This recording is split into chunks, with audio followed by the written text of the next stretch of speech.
안녕하세요. 책 읽어주는 남자입니다. 바로 시작할게요. 질문 하나 할게요. 지금 이 순간 여러분이 원하는 게 뭔가요? 더 많은 돈, 더 좋은 관계, 더 건강한 몸, 아니면 그냥 지금 이 불안이 사라졌으면. 근데 그거 알아요? 그 소원들 중에서 이루어진 것들, 그게 여러분을 행복하게 만들었나요? 잠깐은요. 딱 잠깐은요. 2500년 전 한 남자가 이 질문에 평생을 바쳤습니다. 그리고 답을 찾았어요. 그것도 아주 명확하게. 모든 고통의 원인은 하나입니다. 갈래, 목마른 욕망. 불교는 말합니다. 고통은 피할 수 없어요. 삶의 구조 자체가 고통이에요. 근데 고통에는 끄는 방법이 있다고. 이건 종교 이야기가 아니에요. 철학이에요. 심리학이고 신경과학이에요. 그리고 아마 여러분이 들어본 것 중 가장 실용적인 고통 해결책일 거예요. 근데 한 가지 이상한 게 있어요.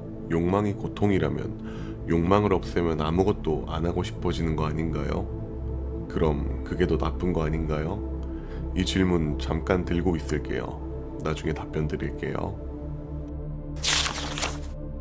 기원전 563년 지금의 네팔 룸비니 동산 한 아이가 태어납니다. 이름은 시타르타 고타마. 아버지는 샤카족의 왕 슈도다나. 출생 직후에 예언자들이 왔어요. 이 아이는 둘 중 하나가 될 것입니다. 위대한 왕이 되거나 아니면 세상을 구하는 성자가 되거나. 아버지는 당연히 왕을 원했죠. 그래서 시타르타를 성 안에 가뒀어요. 고통이 보이지 않는 곳에, 늙음이 없는 곳에, 죽음이 없는 곳에, 아름다운 정원, 젊은 시녀들, 맛있는 음식, 좋은 옷, 완벽한 삶이었어요. 그런데 바깥 세상만 빼면요. 그리고 29살, 시타르타가 처음으로 성 밖으로 나갑니다. 그날 그는 세 가지를 봤어요. 첫 번째, 늙은 사람.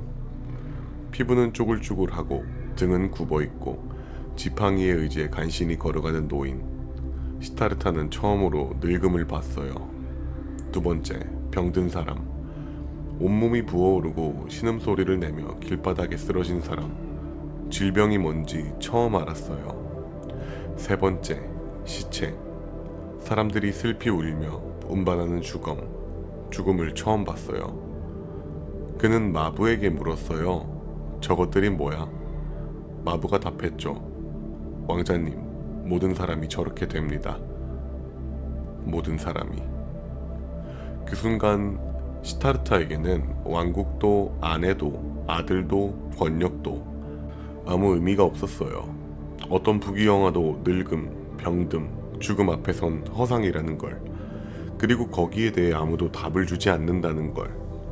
그날 밤 그는 잠든 아내와 아들의 얼굴을 마지막으로 보고 성을 나섰어요. 근데 이상하지 않나요? 그는 답을 찾으러 갔는데 왜 6년이나 걸렸을까요? 그것도 엄청난 고행 끝에 고행을 포기하고 나서야 깨달았을까요? 성을 낳은 시타르타는 당시 최고의 스승들을 찾아다녔어요. 명상 수행자들을 만나고 그들의 방법을 배웠죠. 빠르게 익혔어요. 거의 전부를요. 근데 만족이 없었어요. 이게 다야? 이게 해탈이야? 그래서 더 극단적인 방법을 선택합니다. 고행, 하루에 쌀 한 알, 물 한 모금, 가시밭에 서기, 한쪽 발로 며칠씩 서 있기, 숨을 참아 뇌를 압박하기. 6년 동안 몸은 뼈만 남았어요. 갈비뼈가 피부 밖으로 튀어나왔고 배를 잡으면 등뼈가 만져졌어요.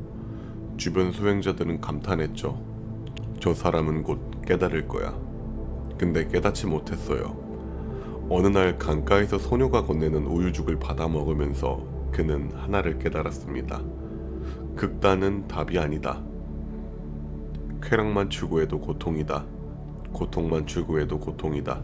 둘 다 집착이니까. 그리고 현재 인도 보드가야의 한 보리수 아래에 앉아 있었어요. 깨닫기 전까지는 일어나지 않겠다. 며칠이 지났어요. 악마 마라가 찾아왔다고 불교 경전은 전합니다. 욕망으로 유혹하고 공포로 협박하고 의심으로 흔들었죠. 시타르타는 흔들리지 않았어요. 그냥 앉아 있었어요. 그리고 새벽 별이 뜨는 순간 그는 깨달음을 얻습니다. 나이 35살. 그 순간부터 그는 붓다가 되었어요. 붓다는 산스크리트어로 깨어난 자입니다. 여기서 잠깐 정리할게요. 지금까지 우리는 한 남자의 이야기를 들었어요. 왕자로 태어나 모든 걸 가졌고 모든 걸 버리고 극단의 고통을 견디고 그래도 답을 못 찾고 포기했을 때 깨달은 남자. 근데 그가 깨달은 게 뭔지 아직 말을 안 했죠. 지금부터가 본론이에요. 붓다는 깨달은 후 처음에는 아무에게도 말하지 않으려고 했어요. 이 진리는 너무 깊어서 아무도 이해 못할 거야. 근데 결국 가르치기 시작했죠. 첫 설법은 사르나트 5명의 수행자들 앞에서. 그 첫 설법의 핵심이 사성제입니다. 고통의 완전한 분석. 첫 번째, 고제. 고통의 진실. 삶은 고통입니다. 태어남이 고통, 늙음이 고통, 병이 고통, 죽음이 고통.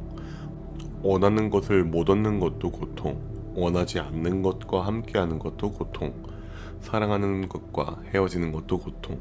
삶의 구조 자체가 불만족입니다. 두 번째, 집제. 고통의 원인. 고통의 원인은 가래입니다.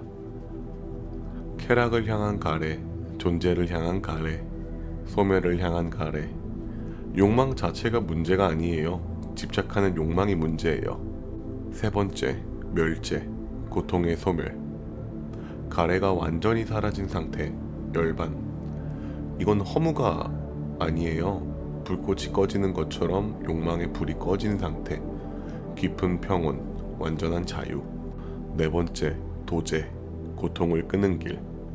팔정도가 그 방법입니다. 다음 챕터에서 자세히 다룰게요. 잠깐 이게 허무주의처럼 들리죠? 삶은 고통이다. 아니에요. 정반대예요. 쇼펜하우어는 삶은 고통이니 살지 마라 이렇게 얘기했어요. 붓다는 삶은 고통이니 고통을 끄는 법을 가르쳐 줄게라고 했어요. 이 차이가 전부예요. 사르트르가 자유는 저주라며 무게에 짓눌렸다면 붓다는 그 무게를 내려놓는 기술을 가르쳤어요. 집착을 놓으면 자유는 저주가 아니라 해방이 되니까. 고통을 끄는 구체적인 방법, 팔정도. 이게 2500년 전 이야기인데 오늘 제 핸드폰 쥐고 있는 지금에 어떻게 적용할 수 있을까요? 팔정도, 8가지 올바른 길. 이게 불교의 실천 매뉴얼이에요. 근데 이름들이 좀 고리타분하죠? 정견, 정사유, 정어. 잠깐 이건 번역의 문제예요. 원래는 훨씬 실용적이에요. 첫 번째, 정견, 올바른 이해. 사성제를 이해하는 것, 현실을 있는 그대로 보는 것. 이 상황이 내 뜻대로 안 되는 게 당연하다고 인정하는 것. 두 번째, 정사유, 올바른 의도.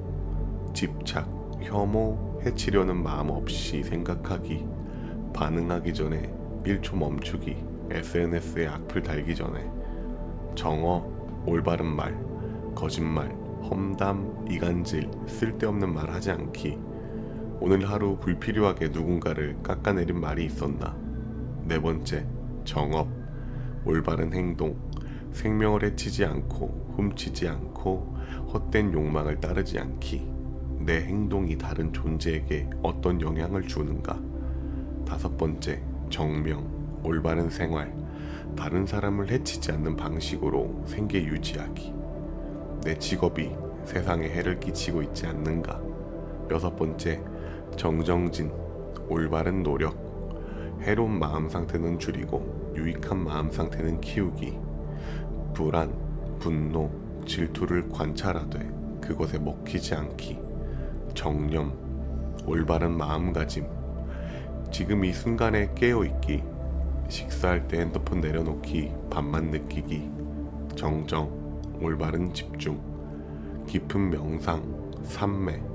하루 5분 호흡에만 집중하기, 딴 생각이 와도 다시 돌아오기. 팔정도는 순서대로 하는 게 아니에요. 동시에 삶 전체에 녹아드는 거예요. 처방전이 아니라 생활 방식이에요. 근데 팔정도를 열심히 지키는 나는 누구인가요? 그 나가 진짜 있는 건가요? 불교에서 가장 충격적인 개념이 나올 차례예요. 불교의 가장 급진적인 주장, 고정된 나는 없다. 무아, 영속하는 자아는 환상이다. 이게 처음엔 공허하게 들려요.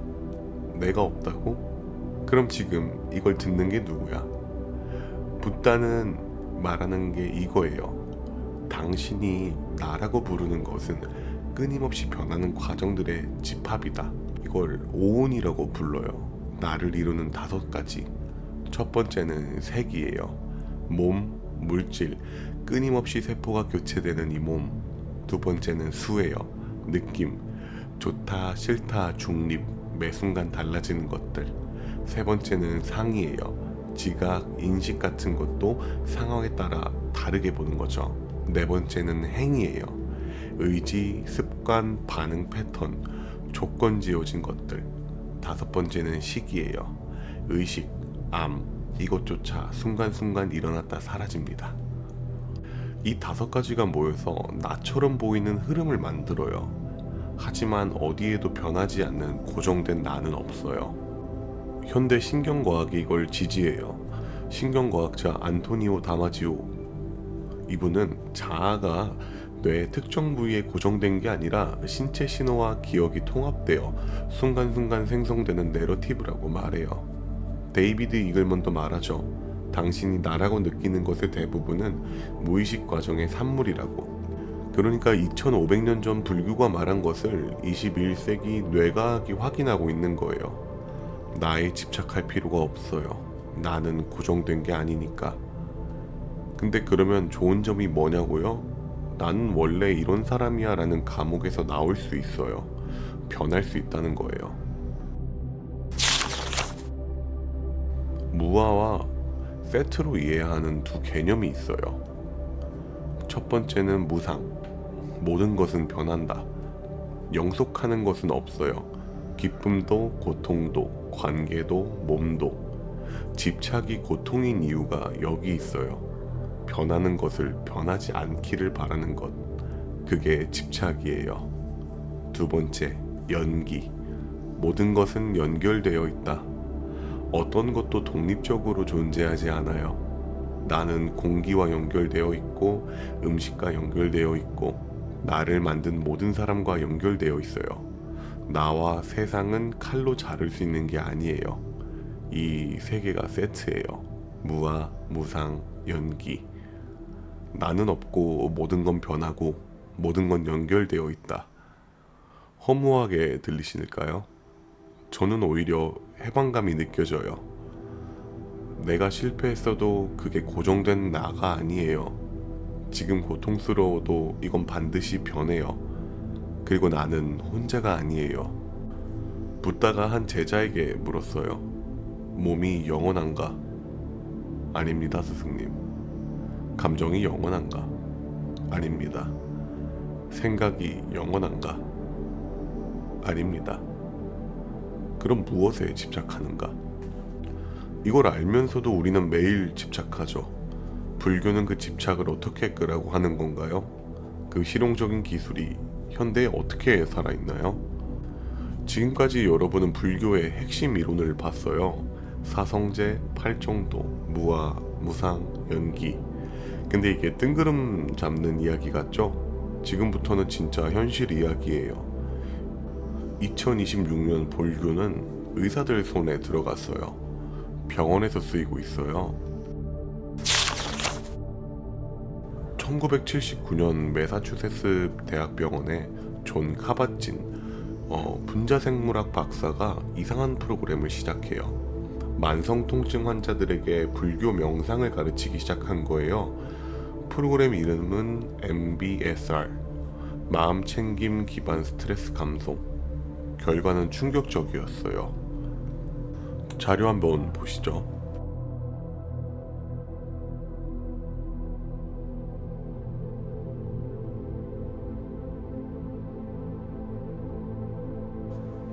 신경 가소성, 뇌는 변할 수 있어요. 명상을 통해 전전두엽 활성화가 증가하고 편도체의 공포, 불안 반응의 과잉 반응이 줄어들어요. 2500년 전 불교가 말한 마음을 훈련하면 마음이 변한다. 뇌과학이 입증한 거예요. 오늘날 MBSR은 전 세계 720개 이상의 병원과 클리닉에서 운영되어 구글, 애플, 군대, 올림픽 팀까지 마음 챙김을 도입했어요. 불교가 실리콘밸리에 진출한 거예요. 자주 받는 질문이 있어요. 불교는 종교인가요? 철학인가요? 둘 다예요. 근데 서양 기준으로는 둘 다 아닐 수도 있어요. 불교에는 창조신이 없어요. 붓다는 신이 아니에요. 깨달은 인간이에요. 기도 대상도 구원해주는 존재도 없어요. 철학적으로는 서양 철학과 놀랍도록 겹치는 부분이 있어요. 쇼펜하우어, 의지를 부정하라. 쇼펜하우어는 인도 철학을 열정적으로 공부했어요. 삶은 고통, 의지에서 온다. 의지를 부정해야 고통에서 벗어난다. 불교의 가래, 소멸과 구조가 유사해요. 쇼펜하우어는 허무적이고 불교는 열반이라는 긍정적인 도달점이 차이점이에요. 사르트르, 자유는 저주다. 사르트르는 자유를 감당 못해 불안이 생긴다고 했어요. 불교는 그 불안의 원인을 나라는 고정된 자아에 대한 집착이라고 보고 무아를 통해 그 짐을 내려놓을 수 있다고 해요. 자아의 짐을 내려놓으면 자유는 저주가 아니에요. 카미는 부조리를 직면하라고 했어요. 카미는 삶이 의미 없어 보여도 반항하며 살라고 했어요. 불교는 한 발 더 나아가요. 집착을 놓으면 부조리 자체가 사라진다고. 카미는 부조리 속에서 살기, 불교는 부조리가 집착에서 온다고. 이런 차이점이 있죠. 달라이라마, 현대 불교의 얼굴이에요. 14대 달라이라마 텐진가초, 과학자들과 직접 대화하며 불교와 신경과학을 연결했어요. 불교 명상이 뇌를 바꾼다면 종교 없이도 명상할 수 있다. 세속적 윤리로서 불교를 전 세계에 전파했어요. 이제 처음 질문으로 돌아갈게요. 욕망이 고통이라면 욕망을 없애면 아무것도 안 하고 싶어지는 거 아닌가요? 그럼 그게 더 나쁜 거 아닌가요? 불교의 답은 이거예요. 욕망을 없애라는 게 아니에요. 집착을 없애라는 거예요. 배고프면 먹어요. 그건 자연스러운 욕구예요. 근데 반드시 스테이크여야 해. 이 가격이어야 해. 이 분위기여야 해. 이 사람과 함께여야 해. 그 조건들이 집착이에요. 사랑해도 돼요. 근데 그 사람이 영원히 내 곁에 있어야만 한다는 집착이 고통이에요. 목표를 가져도 돼요. 근데 그게 안 됐을 때 내가 무너진다면 그건 욕망이 아니라 집착이에요. 붓다는 죽기 직전 제자들에게 마지막 말을 했어요. 방일하지 말고 정진하라. 화려하지 않아요. 나를 숭배하라도 아니고 이 교리를 지켜라도 아니에요. 그냥 깨어있어라. 불교의 핵심은 사실 이게 전부예요. 지금 이 순간에 깨어있어라. 우리는 대부분의 시간을 과거를 후회하거나 미래를 걱정하며 살아요. 지금 이 영상을 보면서도 다른 생각이 스쳐가고 있었을 거예요. 근데 삶은 지금만 있어요. 지금이 전부예요. 아리스토텔레스는 행복의 덕을 실천이라 했고, 쇼펜하우어는 삶은 고통이라 했고, 카미는 그래도 반항하며 살라 했고, 사르트르는 자유의 무게를 감당하라 했어요. 그리고 붓다는 말했어요. 집착을 내려놓아라. 지금 이 순간에 완전히 있어라. 어쩌면 이게 2500년 전 철학이 가장 가까운 곳에서 찾은 답일지 모릅니다. 죽음은 나쁜 게 아니에요. 당신이 죽으면 나쁜 걸 경험할 당신이 없으니까요. 불교가 집착을 끊는 법을 가르쳤다면 에피쿠로스는 죽음이라는 최종 공포를 논리로 해체했어요. 다음 시간에 뵙겠습니다. 책 읽어주는 남자였습니다.